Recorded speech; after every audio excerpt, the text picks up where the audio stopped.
Hello, it's Ross here from Britain's Hidden History, and I'm joined by Matt Adams, all the way over from the USA. And Matt's been doing some great work exploring loads of stones and caves and checking out the markings and the things, the messages maybe hidden in these stones or being revealed, the style, what they look like. And it'd be interesting, I think, from a megalithomania point of view and from possible connections with our hidden history, who knows, to have a look what he's found and see what we can make of them. So hello, Matt. Good morning where you are. Exactly. And good afternoon where you are. That's right. Good afternoon. Yes. Good afternoon to me. Good morning from you. Yes. So, so how long have you been looking at these kind of things, Matt? I started around 2004, 2005-ish. And over the past 4 years, I've gotten a lot more serious about my research and visiting locations and getting out and seeing a lot more things. So are you producing a paper or something? You mentioned research there, or just for personal interest? I started off wanting to do a documentary, and then I realized there's so much out there that needs to be covered, and I can't possibly do it in 2 hours. And I heard a line from one of the Narragansett Indians in Rhode Island here. And it went a little something like this: let the landscape speak for itself. And so that got me thinking out of the documentary box, I suppose, and into a docuseries. And now I've filmed over 210 different sites. Wow. And I can't possibly edit everything that I have. So what I've decided to do at this point is put a website together to feature all of the photography and videography that I've done, and have that as a membership site. So that's how the project has evolved and gotten to where it is now. All right. What a fantastic resource. Yeah, we'll make sure to put a link up in the description there so people can have a look and sign up for it. Yeah, I mean, wow, I don't know, there's so many. So what's the most thing you find then? Is it most, tell me, is it that you mentioned to me there are piles of stones, things like that? So there's all sorts of different stone things around the northeast of the United States here. A lot of what we see are stone walls. We have over 250,000 miles of stone walls throughout the Northeast. And to put that in context, that's several times around the planet. Almost gets you to the moon. It's more stone than in all of the pyramids in Egypt. Wow. That's how much stone it is. So Barbara DeLong and Patrick Cook, they put a documentary together called Secret of the Stones. And I believe they were the ones who did the math that they talked about in that documentary. But they talked about how long it would take for someone to, or people to build that much stone wall. And if you excluded Sundays, had 6 days a week, you worked 12 hours, that's all you did was build stone walls. The population of the United States between the time that people landed here in 1620, the colonies anyway, 1620 in Plymouth, and 1871, when that number was put forth in a report by the United States Agricultural Department. If you took all of the population during that time and set them to work on building stone walls and doing nothing else. No farming, no building houses, nothing. It gave them Sunday off, so work 6 days a week, right? 12 hours a day. That's still not enough time to have built the amount of stone wall that exists here. So that's pretty deep. So are you implying by that statement that they were still not recognizing it as pre-Columbian then, is there? Right. And then when we think about, well, who had enough time to have done something of that monumentous magnitude, yeah. we know the Native Americans were here for at least 19,000 years. The Meadowcroft Rock Shelter in Pennsylvania, Western Pennsylvania, has now gotten back 19,000 years in their archaeological dig. And they show no signs of stopping. So 20,000 years is a long time, right? Surely long enough to have built many of these miles of stone walls. Mm-hmm. So that's one of the first and most common things that we see here in the Northeast. Sometimes when we look at stone walls, we see snake effigies like the one that we've got here and some of the other ones that I'll show in the short gallery, I suppose. Yeah, give us a flavor. Yeah, that'd be great. So let me point this one out first. This is America's Stonehenge up in Salem, New Hampshire. And it's an open site. Its owner runs it as a business, and that allows people to get inside and go take a look at the stonework that's here. And this is the first thing you encounter when you arrive at the site and you go through the information center. Right here, you can see the stone wall, and it just kind of ends in front of me when I was taking the photograph. Unfortunately, I didn't get the actual end of it in the photograph, but take my word for it, okay? What we see is that the stone wall comes up this way and winds off to the left. And what it does is, this is on top of a hill. So this stone wall goes all the way around the top of the hill and then comes back down this side of the hill and into the back of this large stone here. If we look at this stone, it looks like a snake head is directly looking at us. This would be an eye here. This might be another eye here. And the nose would be about here. So that's one way to look at it as a snake. Another way, obviously, is that there's a stone chamber on the side of it. And that's another common feature that we see here in the Northeast. The entryway would be the eye of the snake if you were to look at the head as it was going this way, facing to the left. And then the stonework to the left of the entryway would be the scales on the face of the snake. So I hope that makes sense. Yeah, no, perfect sense. Yeah, no, it's very clear to me. I mean, it does, I have to say, it looks like a snake directly looking at me. It's yeah. It's pretty well done, actually. About the entryway here is when you crawl inside, this actually is aligned to the equinox sunrise. So straight behind this, you can see back here, it's tough to see, but there's a wooden structure. Yeah, I can see a building. Yep. Yeah. And that wooden structure is a platform that is at the center of the site. Now, along the stone wall are standing stones that mark the quarters and cross quarter days. So there's about 8 of them. And they've got summer solstice sunrise, equinox sunrise, winter solstice sunrise, and then the sunsets for all of those. And they've got a couple other ones like May 1st and some, I think it's like January or February 1st or 2nd. I'm not quite sure of all of the dates on the standing stones. But the interesting thing is they did a lot of archaeoastronomy on this site, and they're able to say, okay, well, the sun doesn't set perfectly on the top of the stone anymore. Right. But when would it have? And so they're able to kind of turn back the clock, astronomically speaking, and calculate when exactly the sun would have set directly on top of the point of the stone. And so they've dated that back at least a couple of thousand years. I think it's probably 4,000 years. Wow. So that could give a possible date for the construction of some of the things at this site. There are some other things at this site that are colonial, and there has been documentation of a colonial family living on the property and operating as a business of some sort. I think it was apples or something that I'm not quite sure. Somebody else is the expert on it. This is clearly far older than them though, isn't it? Yeah.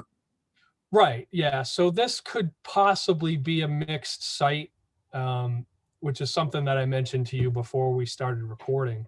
And a mixed site would be either the Native Americans were there beforehand and then the colonials came after, or it was a case of Native Americans being converted to Christianity and then living as Europeans did, but also incorporating their old ways into the way that they lived. So they Why do were you mention, sorry to interrupt, but why do you mention Christianity then? Is there clues of Christianity and the things they've done or something? Say that again. Oh, sorry, you mentioned about it merging with Christianity somewhere. Is there?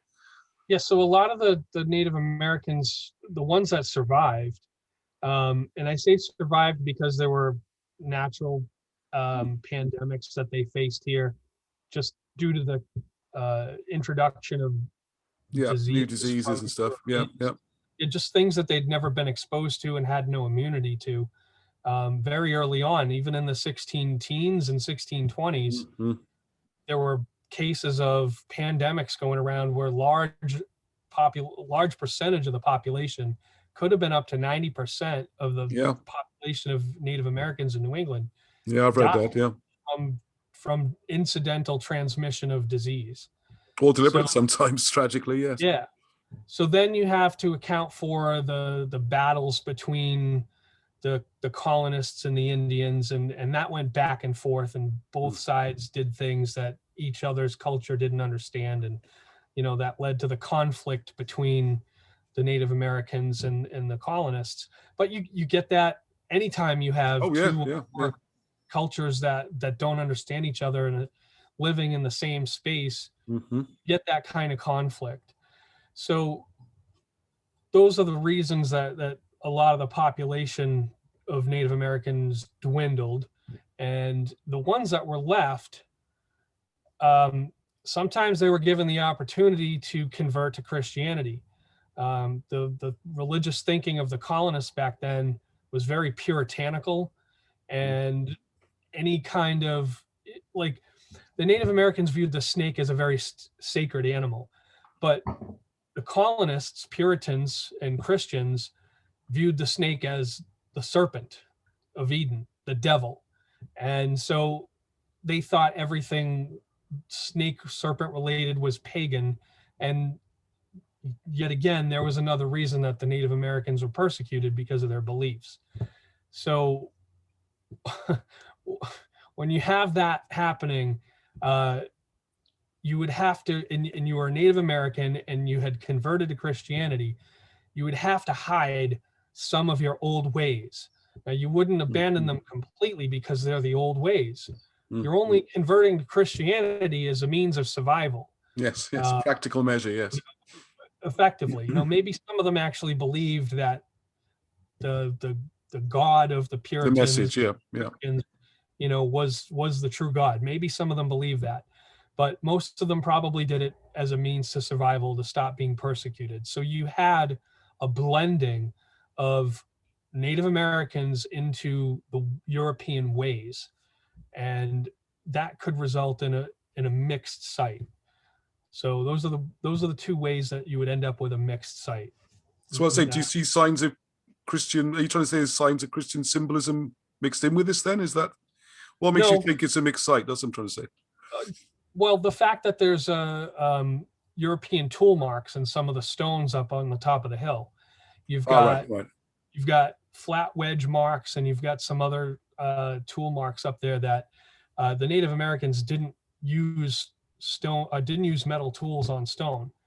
So we don't see any of that when there's when we see symbolism or any kind of marking in a stone. Native Americans used stone on stone. They would peck it out or they would abrade it, but they didn't use a metal tool on stone. Right. Europeans did. So that's how we know, okay, there's probably a difference here.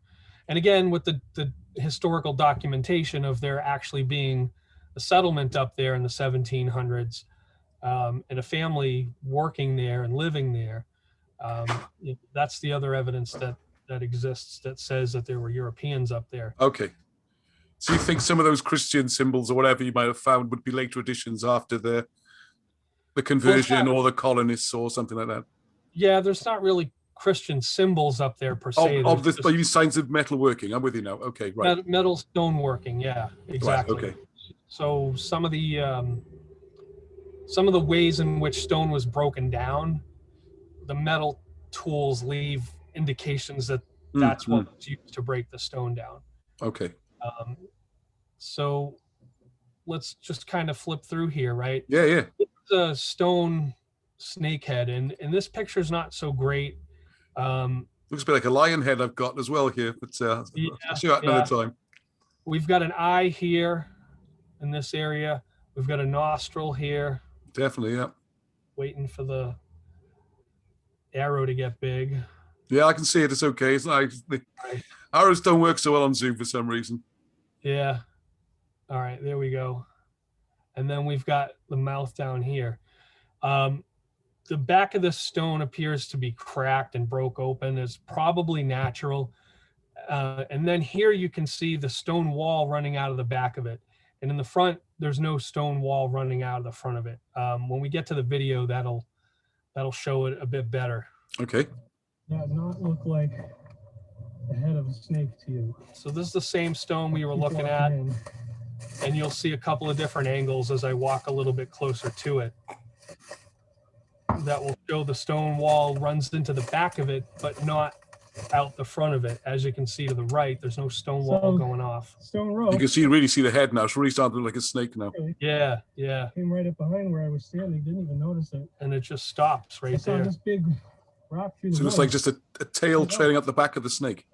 Right, right. That's fantastic. And now I'm a bit of a stone junkie, you know. I like my stones. That's a good stone. They're addicting. Oh, we got some markings on the top there. Is that right? Unsure. It looks like the eye may have been pecked out there. On the top, I thought all right, here's some more markings. Okay. Yeah, and here you can see the stone row out the back, and it goes all the way off into the woods. And that wall goes on for several hundred feet, interconnects with other walls. Stone row is a serpent effigy. You don't see one behind it going off in another direction, and there isn't one going off in the front of it in another direction. So the stone wall just ends there. So what was the purpose of that stone wall? If that's a farming wall, it has no logical purpose. If that's a boundary wall, it has no logical purpose. It's not showing a boundary of anything. It's just a stone wall through the woods. Yep.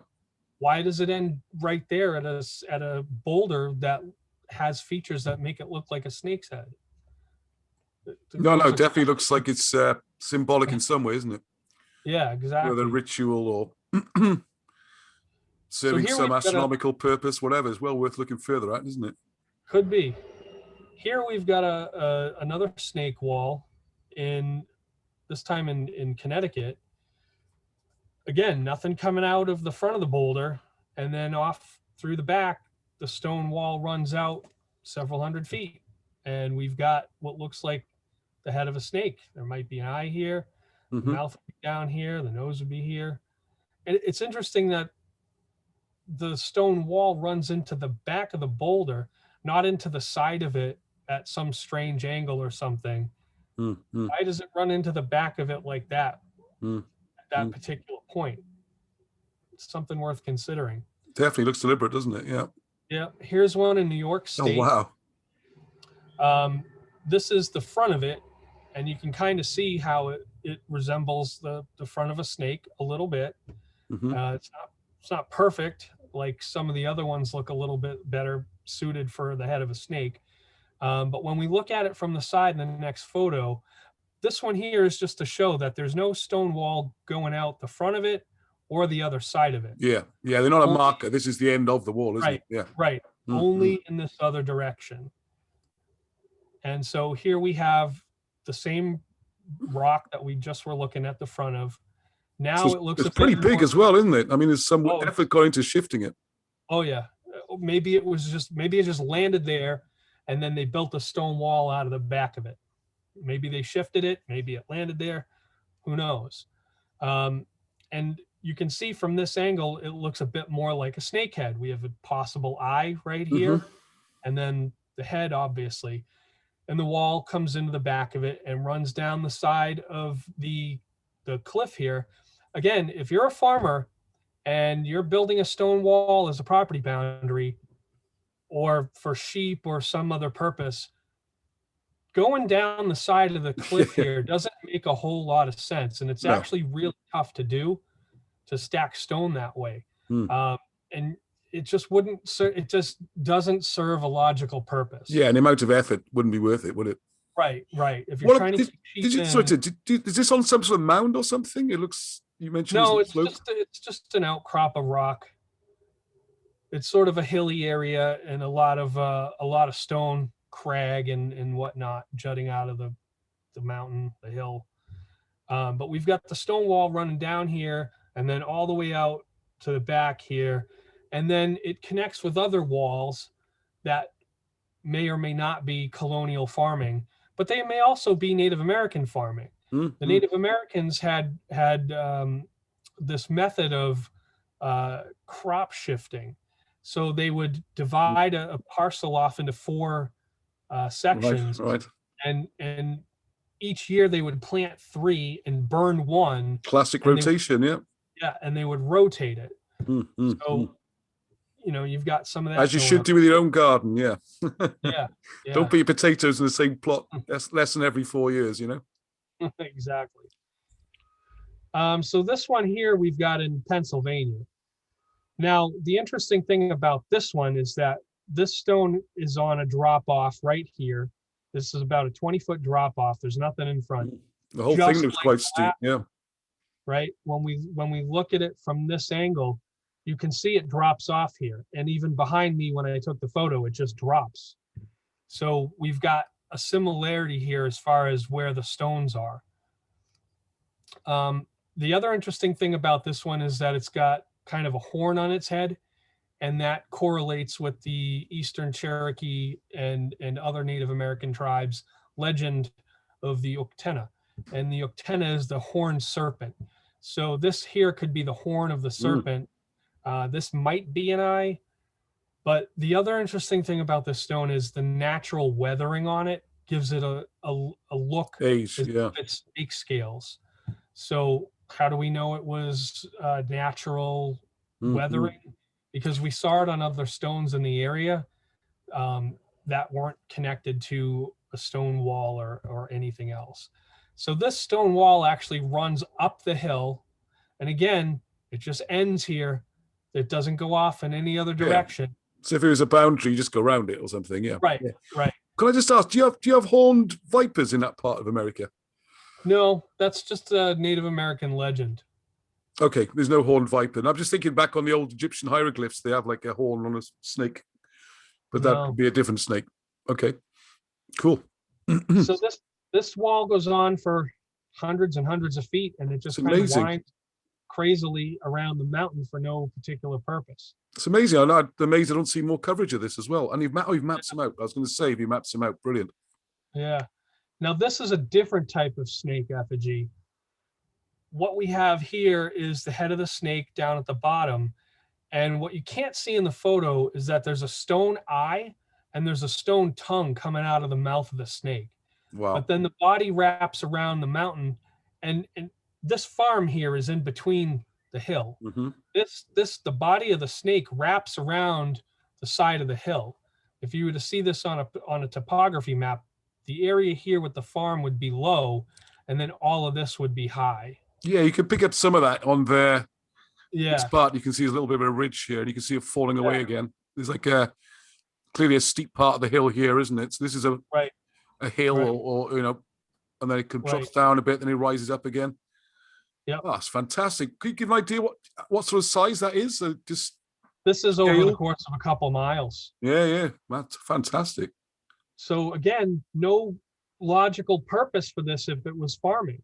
And you can see that there's farms down here, but there's no farms up here. Why is that? So down here, what we're actually looking at is the lines. This is obviously an aerial photograph, right? And we're looking at the top of a mountain, and these lines are stone walls where nothing can grow. Yes, the white lines you want to follow, isn't it? Just to be clear here.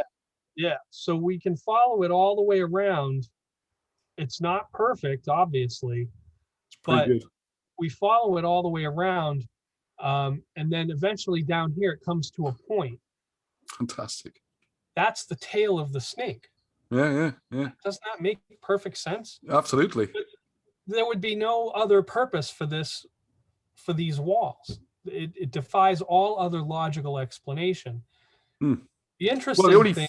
I mean, if it's not a snake, they're drawing something, aren't they? I mean, there's Right. clearly an image in mind when they've done this. Right, and this is, like I said, it's a couple miles long. So how would they imagine what it would It's an look like? awful lot of work Yeah. for no apparent purpose. But And it'd also be quite difficult to plan it out. I mean, if it's that kind of scale, when you're down there doing these stones, you've got no idea of the overall picture, have you? Right. The other thing too is, this isn't just one snake. This over here, you notice how it kind of goes off in this direction? Okay. And this by itself is its own little section. You see that? Yeah, I can see that. Yeah. Okay.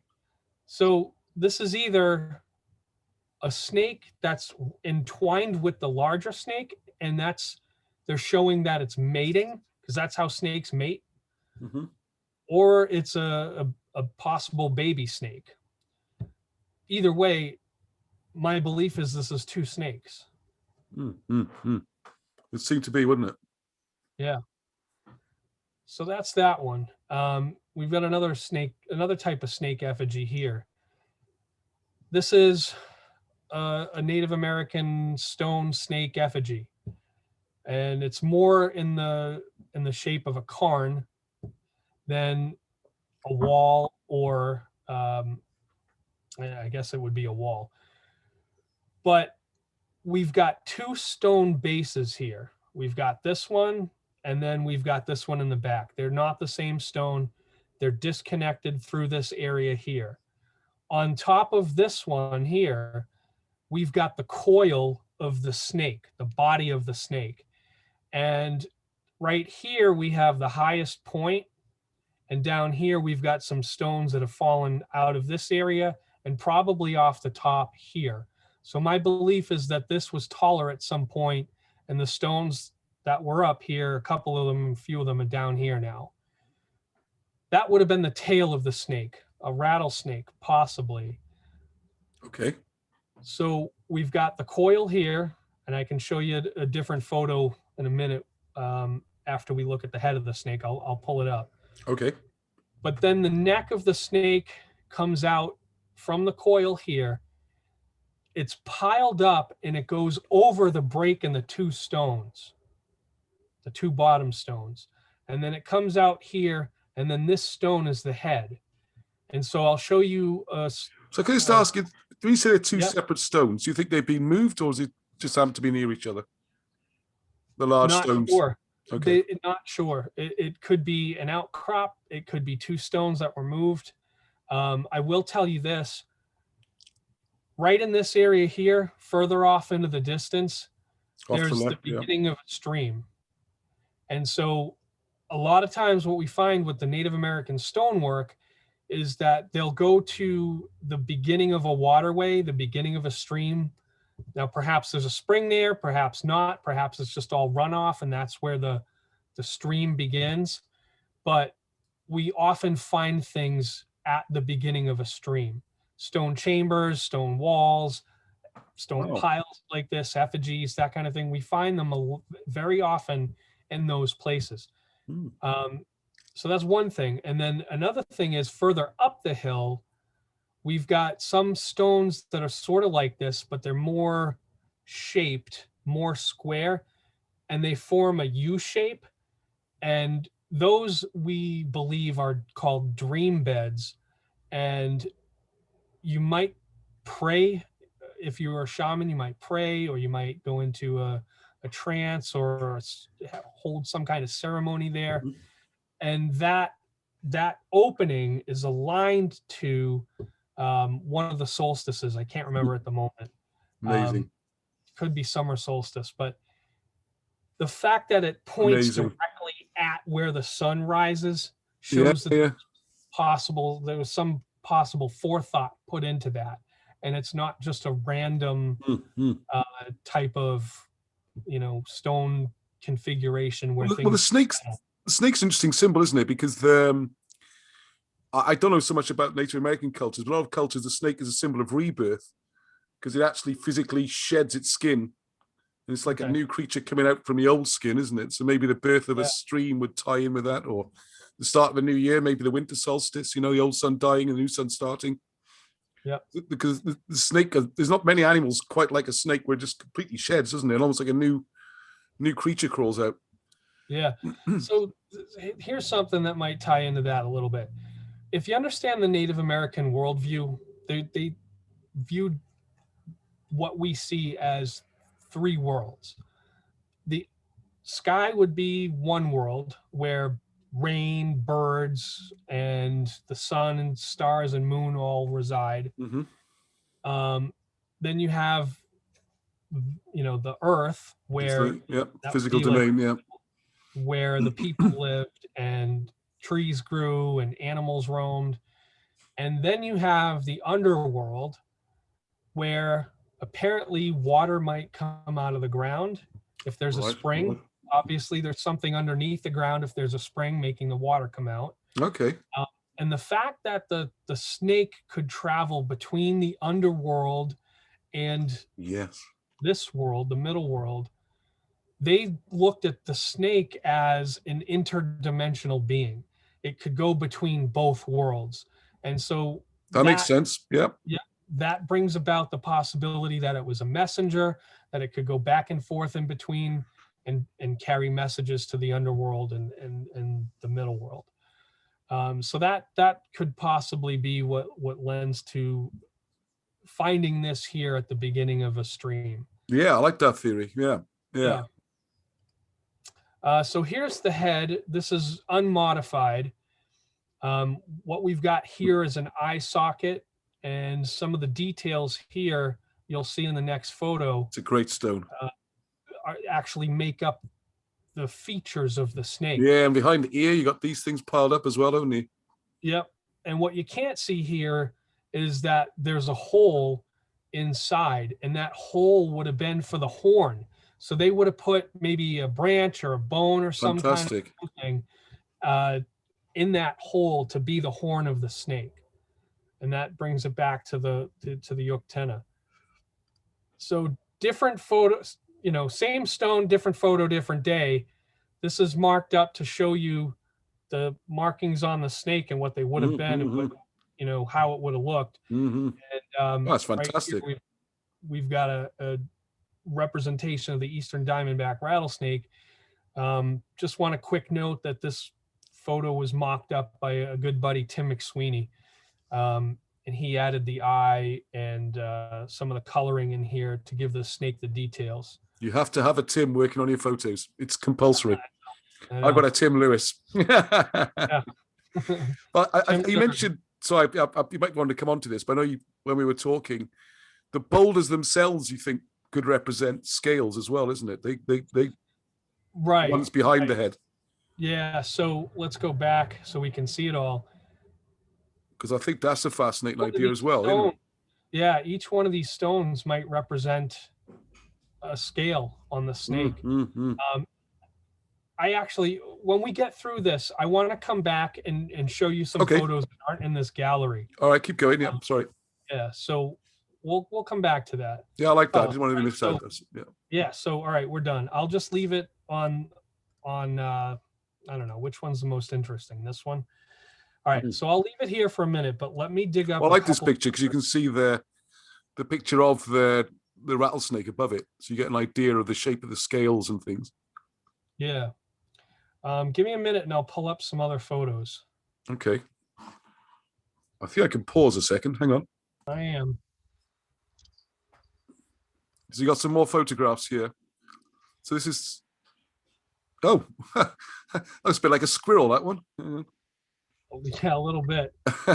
So Tim obviously made this photo as well, and he put the set of antlers here on the snake to give you an idea or a representation of what the horned serpent would look like. And then I asked him to add a few stones up here to show what the height of the tail might have been. Right, they're the ones you think have fallen off, yeah? Right.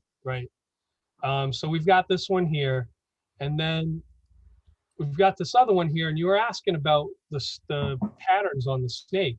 So Tim pointed out in some of this stonework here how this area here of the snake would have been represented in the stonework.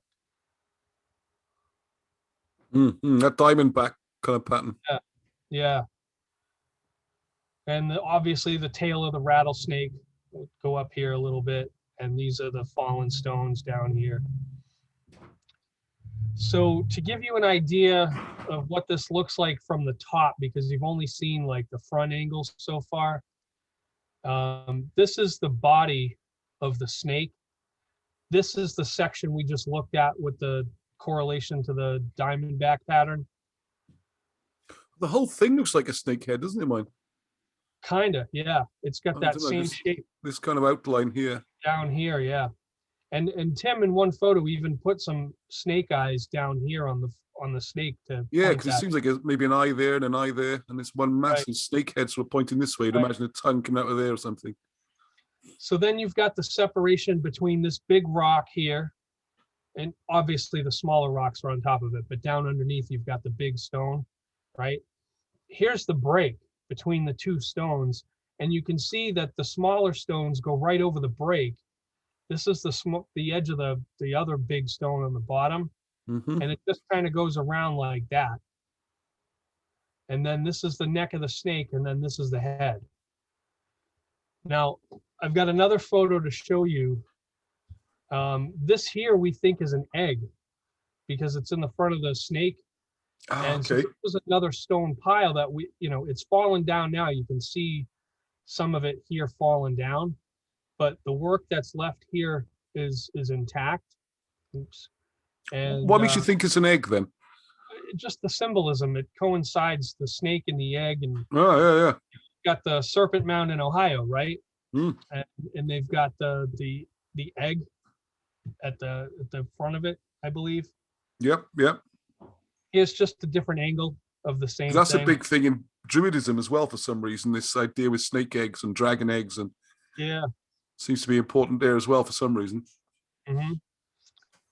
So again, this is just another shot showing the top of it.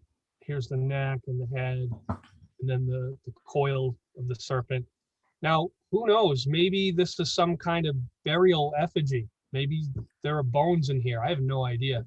I'm never going to look, and I don't think anyone else should either. But the point is, this was sacred to someone at some point, and it's an archaeological remnant of a civilization long past, and we should do our best to preserve it.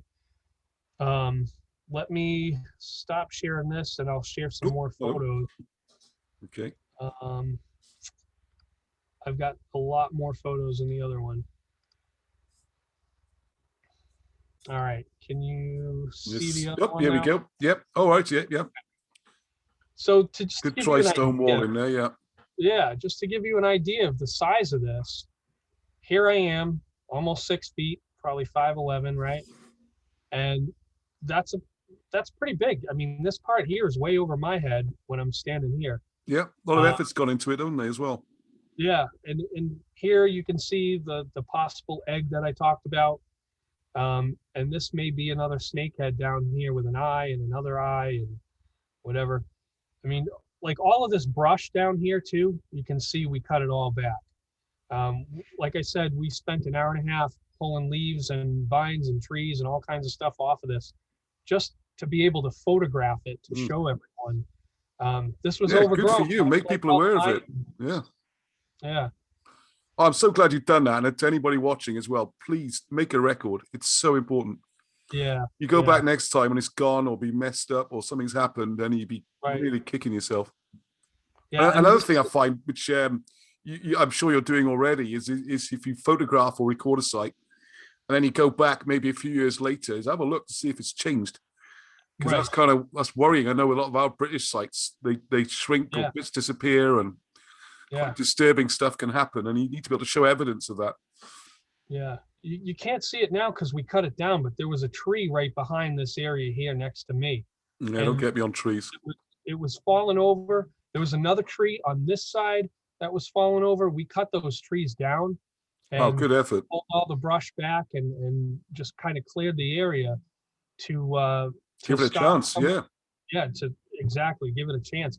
And obviously here with this collapse, maybe it's a collapse, but maybe a tree landed on it at some point in the past and knocked it over. Oh, you get me So- on my pet subject now, because we get these trees, these evergreens planted on all the sites, and the roots just Yeah, absolutely wreck the walls.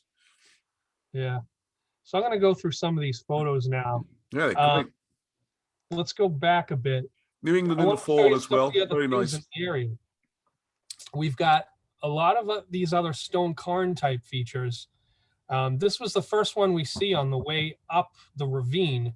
As you can see down here, this is where the water flows all the way down out here. And this was one of the first stone structures that we saw on the way in. And to give you an idea of the size of it, here Sorry, I can I am. just say, were you saying that it's by a ravine? Were you implying it might also be at a water source, do you think, or not? Well, yeah.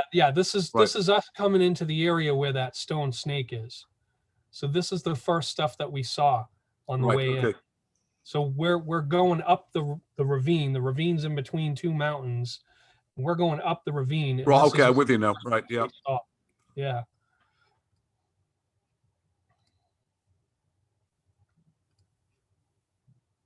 Just different angles of the same thing on the way in. And it's interesting too here that we have maybe a possible snake head here as well. Yeah, the big shape- stones is sitting on are very interesting, aren't they? Yeah, they're quite interesting. One of the other things about the Octena is that it had a jewel on its head. So this could possibly be a representation of that. This might be the snake's head, and this could be the representation of the jewel. This is Like, another structure. See, again, kind you've of- got those trees are growing right into it, they're going to ruin it. Yeah. They're real small and they're This is very the- pesky. Yeah, and that's the best angle. Can you go back to that last picture? Yep. Back one more. And yeah, that one. To me, that really, really looks like a snake's head pointed left there. This here. No, the one you were just on a second ago. Where's it gone? Go back one more, yeah. Yeah, that one. To me, that really looks like the stone underneath is a real head. I think we got a lag, perhaps. Yeah. The one pointing to the left, anyway, looks like to me. This one here, the big one on the bottom. Yeah, the next picture, it looks more like the snake's pointing to the left, and the stones look like an addition to augment it. Then, yeah, brilliant stuff. Big, well, and also on this picture you got on screen now, you can see that tree growing out the right hand side of it. Oh, that's the picture. Yeah. Yeah. It's almost like there's a leaf, like a tongue sticking out of his mouth. Right. That's the forked tongue. Yeah. Oh, they're fantastic. Yeah, so this is another small stone pile next to the other one. And then we've got me in between them so you can see them both. And then as we started to go up the hill, we saw some more of these stone piles. Well, I think this is actually like the other side of the small one. Just to give you an idea of the different sides of it. So has there been much written about this before you did your work? Written about what, this site in particular, Well, or just about generally these snake walls and snake heads, and I mean, it's just amazing. Yeah, in the last, I want to say maybe 10 years, there's a lot of stuff that's been coming out about this. It's not very well known. It's not very well widespread. It's a pretty new subject then, yeah. Yeah. Here's the gentleman, Roy, that brought me to the site. He and his wife encountered it on their way up the mountain. People hunt out there, and the path, unfortunately, goes right between some of these stone structures. This one, fortunately, is a little bit further off, but there's a couple more like this one here that are off to the side where they kind of get run over by four-wheelers, parts of them. I'll show you one of those now. So this is very close to the edge of where, like on this side here, down on the bottom left, that's where the trail is. But this one is actually interesting. It overlooks the snake. The snake would be down in this area, down the hill a bit. And this is like a half moon shape. So you've got a long straight side on this side, and it's kind of collapsed, so it doesn't look exactly like I'm describing it. But then you've got a curved side over here that would make up the curve of the half moon. So we've got that shape to it. And this, you can see it a little bit better. Here's like the straightness of it.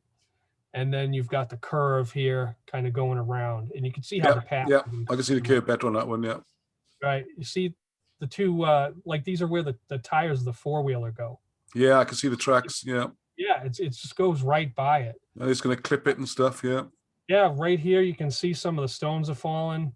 And, you know, the whole trail anyway is kind of just all stone. Yeah, well, people wouldn't even notice, would they? That's the problem. No. They're not aware of it. The first thing you need is to make people aware, isn't it? This is the biggest. Oh, wow. They look great from the below, don't they? Yeah. And that's kind of how we saw it when we were coming up the ravine. It's like, oh, they're over on this side. There's one, you know? yeah. Yeah. All right, so let me go back, because earlier I talked about the dream bed, right? Oh, yes, yeah. I remember the horseshoe, wasn't it? Yeah. So here we have that, and it doesn't look like much, really. But these stones here, I thought they were positioned interestingly enough. And then there's a small stone here, but there's this space in the middle that just doesn't quite make a whole lot of sense. Here it is from a few feet away. And again, we have a large stone here that may be in the shape of a snake head. This might be the eye. This might be the front of the nose and the mouth here. Yeah. Interesting. But then is there any sign at all that, I mean, the long, narrow stones look like they might have been worked in some way. Do you have it? It looks almost like there's been some finishing of the front edge that we can see to make it flatter or something. Do you think it's been I don't know, moved or that's, you know, it's interesting to find out these things, how much work has gone into them. Because one ancient art which seems to have been forgotten somewhere is how to move very large stones. It's pretty difficult. Yeah, it can be. Logs and ice help things move along quite well.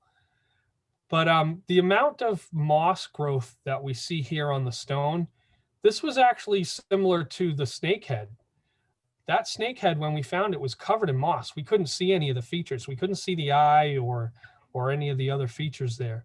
So we didn't really bother to I never even thought about pulling off the moss here to see. Well, I just think there's one gap on the left-hand stone, which looks like it's been, it looks like it's been cut or something, doesn't it? It looks like it's had some effort made to shape it. It's interesting. I think the rock here is kind of overhanging that here. It looks more like an indent, I think, and that sort of would prevent anything from landing on it. And if you have sediment landing on stone, eventually you're going to have moss growing on stone. So I think that's perhaps why there's no moss there. Oh, no, I wasn't worried about the lack of moss, just there's like lines and stuff where it might have been worked.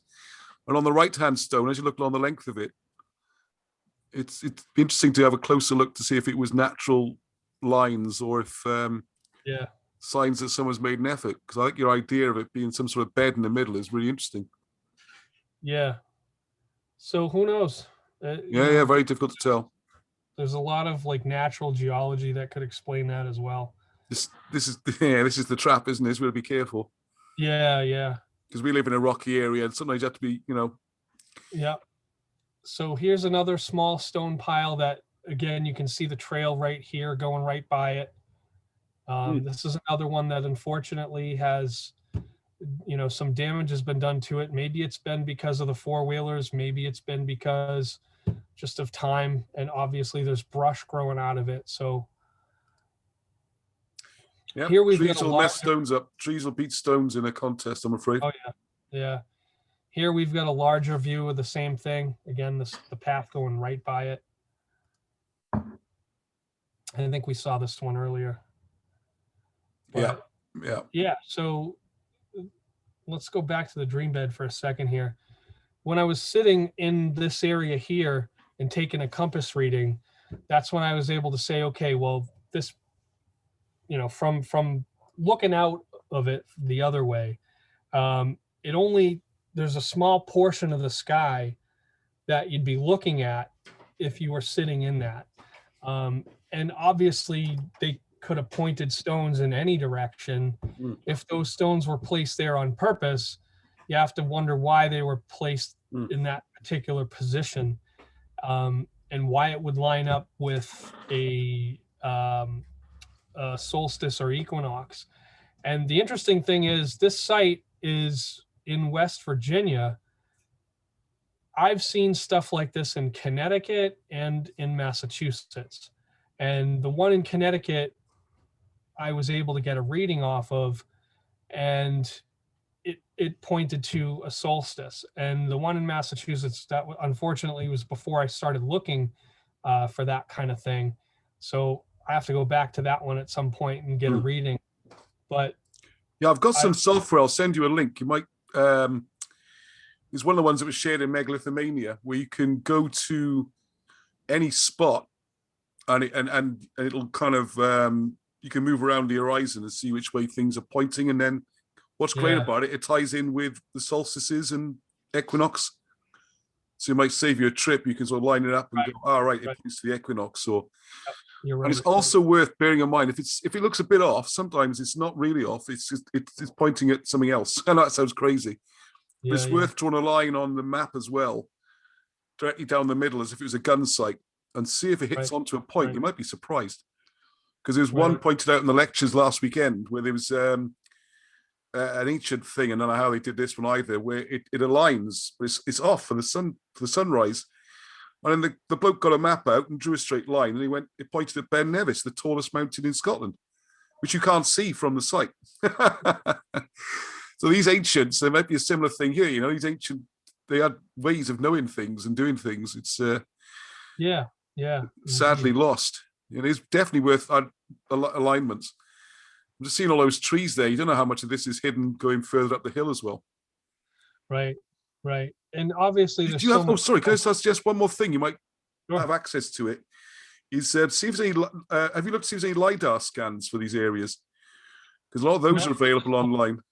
Not for this one, not yet. Okay, because it looks to me like that might continue further up. Those two stones could be leading onto more things up the hill. I don't know. It's fantastic work. There are probably 10 stone structures there. And I've shown most of them here. The ones that I didn't show are some of the lesser. They're not cleaned up. They're right. Low and tumbled over. There's a whole complex going on here, yeah. Yeah. There's about 10 of these stone structures altogether. 11. It's a very significant site, then, isn't it? Yeah. And you've seen the best of it anyway. Sorry to interrupt again. Can you just remind me where this site is again? Was this in? This was West Virginia. This is West Virginia. Okay. Yeah. Amazing. Yeah, it's finding something like this. You know, when I saw it right away, I knew what it was, and I knew, all right, I knew this was a sacred place. I knew we had to start cleaning up all around this. And so I didn't say anything to Roy, my buddy who brought me. I just said, hey, grab the saw. We're going to start cleaning up. And he just did it. And the thing is, when I first got out and I started looking at stone stuff in 2004, that was one of the first things that I was shown and taught to do. We went to a site called Turtle Mound in Massachusetts, and it turns out it's just an old rockery from the 1800s, a rock garden. But at the time, people didn't know what it was, and there was a field trip there, and we went and we cleaned it up. We cut away the plants and the overgrowth, and we cleaned it up a lot. So very, very early on, first site I went to, I was taught, take care of these sites. And so that's what I passed on to Roy. And like I said, for a couple hours, we, an hour and a half at least, we cleaned up the site. I just noticed this actually. This is the tree stump right here behind the stones. This is the tree stump of the tree that we cut down. But anyway, so we spent an hour and a half cleaning up the site. And when we were done pulling as much off as we could, like, see this area here? Over on Oh, the front right, on the side? right-hand side of the wall. Yeah, Yeah. okay. See all the leaves and stuff there? This whole site looked like that.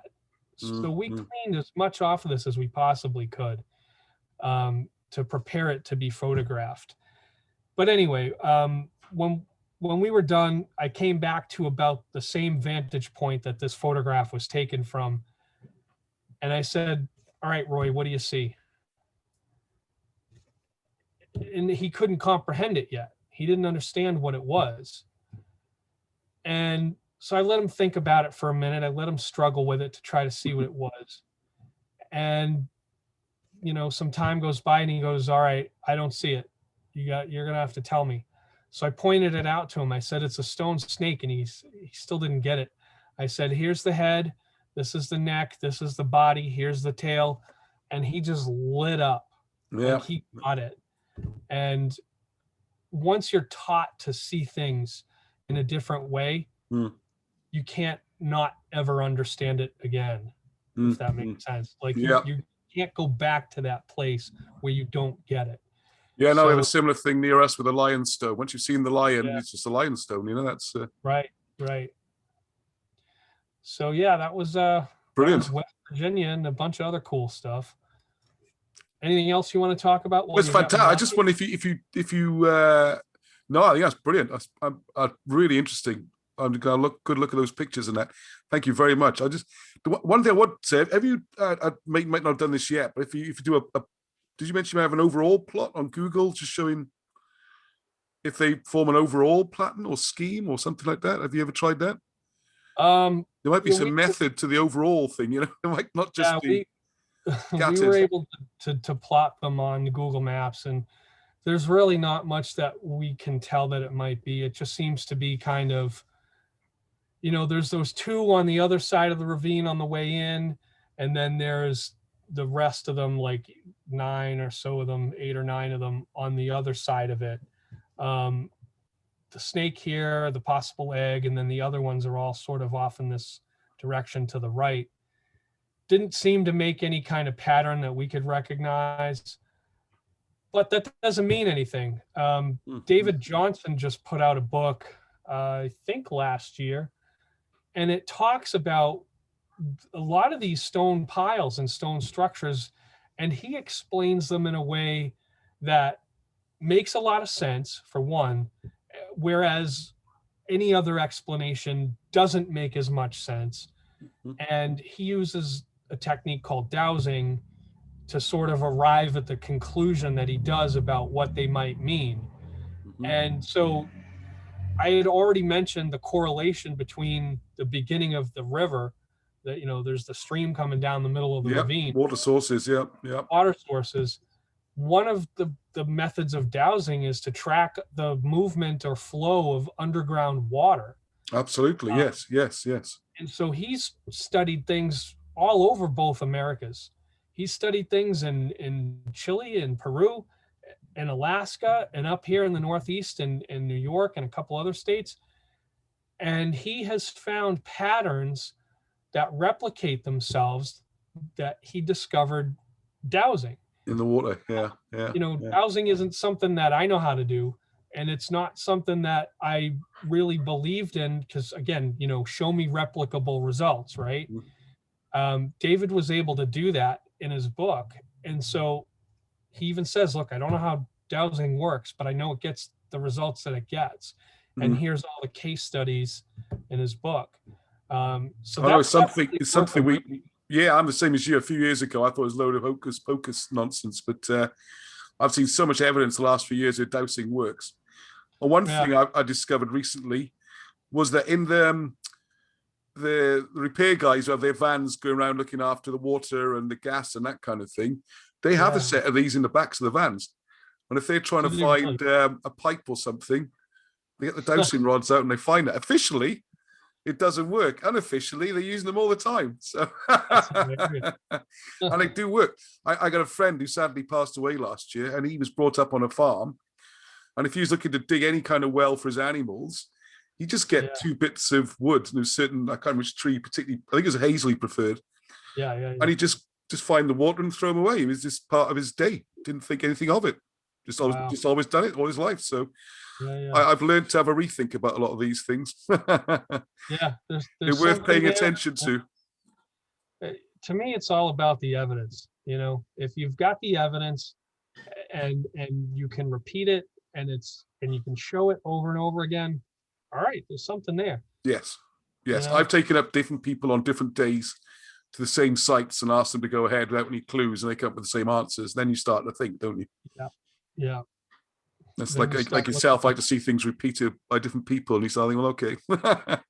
Exactly. How did they do that? You know, give it a try yourself as well. I've tried it a couple of times now, and it just seems to work, and it's a bit weird. I've tried it, and someone's like, okay, she put them in my hands, and she's like, all right, you know, You've got to she get into it somehow. demonstrated how it would be done, and put them in my hands. And said, all right, now you do it, and I'm like, and nothing happens. Okay. So, I don't know. Yeah, you have to sort of try and you have to believe, you know.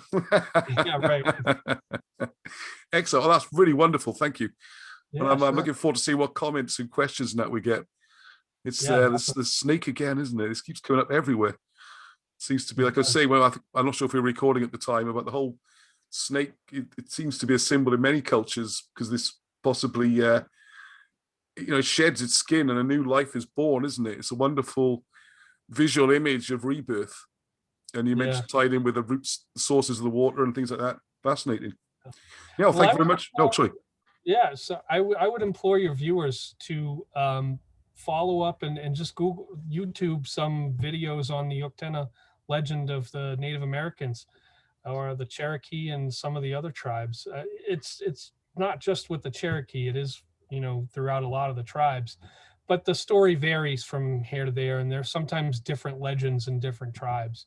But the Uktena, the horned serpent, is a main character in a lot of the legends.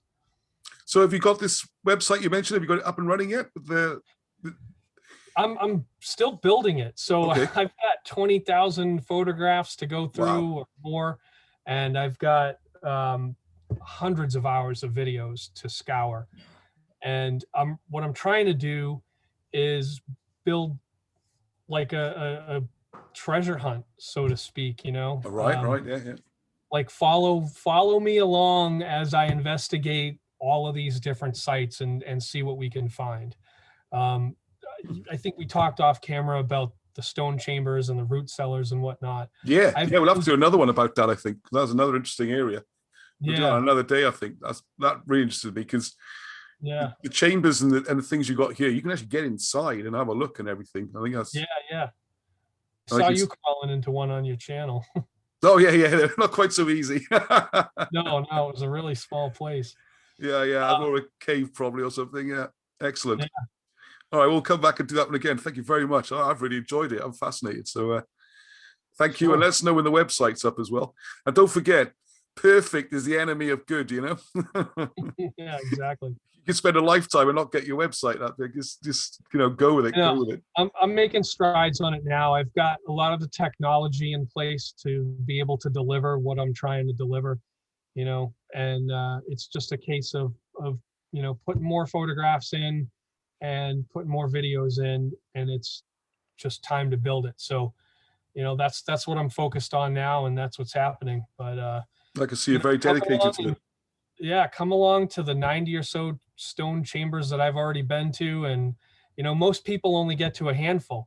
And I'll tell you, though, the more I've seen in regards to a lot of these stone structures, the more questions I had about what I thought I knew about them, all the other ideas that people had. So the more you see, the more you understand and the more you learn. And that the way with so many of these things. Yeah. You're an expert after 2 years, and then he who questions well learns well, and he who discerns well learns well. So that's what I had to learn to do. Yeah, okay. I think I followed it. Yeah. Excellent. All right, well, I'll see you again soon, and go Red Sox. Yeah, absolutely. Excellent. Thank you. You're welcome.